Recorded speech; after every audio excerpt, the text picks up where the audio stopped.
Quali sfide ed opportunità dovrà affrontare il Veneto nel prossimo futuro in materia di sanità e servizi alla persona è stato il tema dell'incontro annuale di ANAP Veneto in vista anche dell'autonomia differenziata. Un momento di confronto per discutere soprattutto delle criticità sociali e sanitarie che una popolazione che continua sempre più ad invecchiare deve affrontare affinché il sistema stesso non imploda.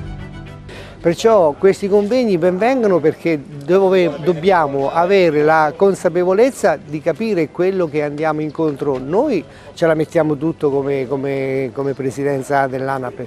Speriamo che si faccia un cambiamento perché questo è un problema, non è qui del Veneto, il problema è in generale in tutta Italia. L'autonomia differenziata per certi aspetti può essere un vantaggio, ma è anche un sistema di organizzarci e di governarci in maniera molto diversa da quello che siamo adesso. Speriamo che sia un'autonomia differenziata in positivo. Ecco, più di tanto non possiamo aspettarci per un fatto semplice, perché non ci sono i fondi.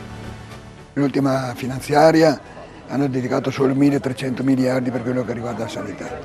Noi per quello che riguarda la sanità veneta il mio motto è quello, voglio il Veneto che mi spetta, cioè quello di una volta, di 6-7 anni fa, perché noi abbiamo bisogno di tornare come eravamo 6-7 anni fa, tra le migliori regioni d'Italia. In questo momento l'anziano ha assolutamente bisogno di accelerare i nostri appuntamenti per le nostre visite, per le nostre necessità che sono sempre più impellenti.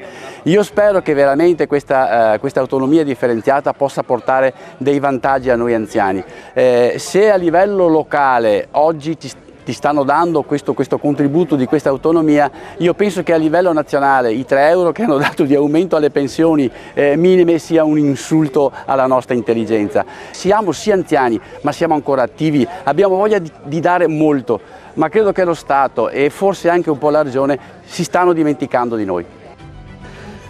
I nostri anziani sono tutti ancora al lavoro, io sono sorpreso da questo fatto che i nostri anziani, anche pluriottantenni che io ho dovuto premiare e ho voluto premiare come maestri d'opera ed esperienza, sono tutti nelle loro botteghe che fanno qualcosa e ci tengono a esserci, insomma, e a guidare le loro aziende. Quello che noi vogliamo proprio è il consiglio, è l'aiuto, è seguire l'esempio che questi signori hanno dato nella loro vita lavorativa e che continuano a darci e sostenere le nostre imprese.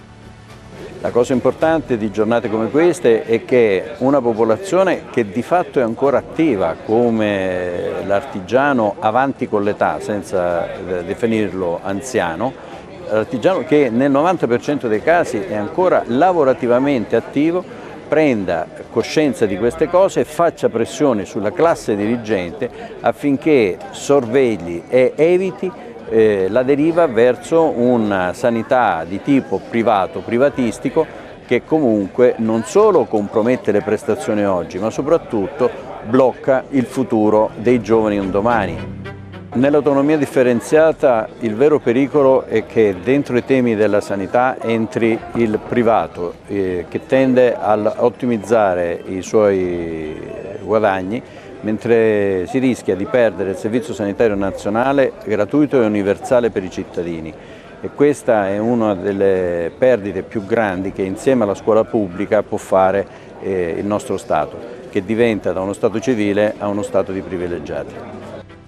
L'autonomia differenziata dovrà in ogni caso innestarsi nella normativa nazionale che è molto recente perché nel 2023 per la prima volta lo Stato italiano ha riconosciuto un tema generale di invecchiamento della popolazione e di necessità di servizi per la non autosufficienza delle persone anziane. I territori, soprattutto la nostra regione, sono ricchi di esperienze virtuose nei servizi per le persone anziane territoriali, domiciliari, residenziali o semiresidenziali, quindi auspico che questa eccellenza venga preservata.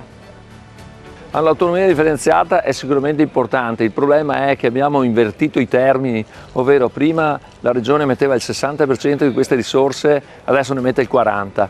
Le restanti 60 sono a carico di chi? Sono a carico degli utenti. Realmente abbiamo tanti utenti fragili e quindi questo ricade sui comuni. Noi come ANCI siamo molto preoccupati, stiamo sviluppando gli ATS all'interno dei territori con questo tipo di sguardo. Ci sono dei finanziamenti che andremo a intercettare, però siamo anche molto preoccupati perché la popolazione in maniera specifica sta invecchiando rapidamente. Dobbiamo trovare il modo di far sì che non imploda il sistema sociale. Se implode il sistema sociale, oltre all'aspetto collegato all'aspetto pensionistico, crolla tutta la capacità di resistere all'interno delle nostre comunità.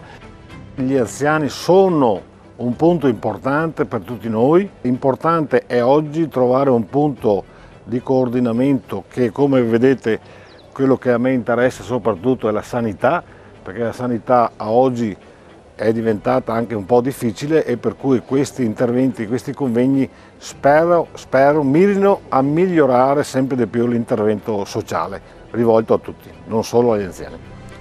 Durante il convegno sono state premiate anche 6 donne artigiane provenienti da diverse province, distintesi per l'impegno profuso a vantaggio della comunità.